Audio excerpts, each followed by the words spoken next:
ஒரு அழகான கிராமத்தில் ஒரு சிறிய தோட்டம் இருந்தது. அந்த தோட்டத்தில் எல்லா பழங்களும் காய்கறிகளும் சேர்ந்து வாழ்ந்தன. அங்கே ஆப்பிள், வாழைப்பழம், கேரட், பர்கோலி எல்லாம் நண்பர்களாக இருந்தனர். ஒரு நாள் ஆப்பிள் பெருமையாக சொன்னது, நான் தான் எல்லாருக்கும் பிடித்த பழம், எனக்கு தான் அதிக மதிப்பு அப்படின்னு. அதை கேட்ட வாழைப்பழம் சொன்னது, இல்ல இல்ல, குழந்தைக என்னையத்தான் அதிகமா விரும்பி சாப்பிடுவாங்கன்னு. அதுக்குள்ள கேரட்டு கோபமா, நான் இல்லாம கண்களுக்கு நல்ல ஆரோக்கியமே கிடையாது அப்படின்னு. பர்கோலி மெதுவா சொன்னது, நம்ம எல்லோரும் முக்கியம்தான் அப்படின்னு. ஆனா யாரும் அதை கேட்கவே இல்லை.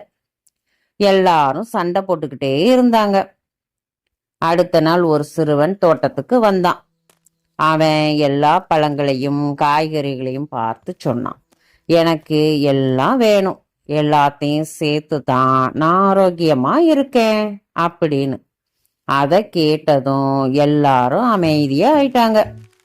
ஆப்பிள் சொன்னது, நான் மட்டும் போதாது. வாழைப்பழம் சொன்னது, நாம எல்லாரும் சேர்ந்தாதான் நல்லது. கேரட் சொன்னது, ஒவ்வொருத்தருக்கும் தனி முக்கியம் இருக்கு. அதுக்கு பர்கோலி சிரிச்சது, நம்ம ஒற்றுமையில தான் பலம் அப்படின்னு சொன்னது.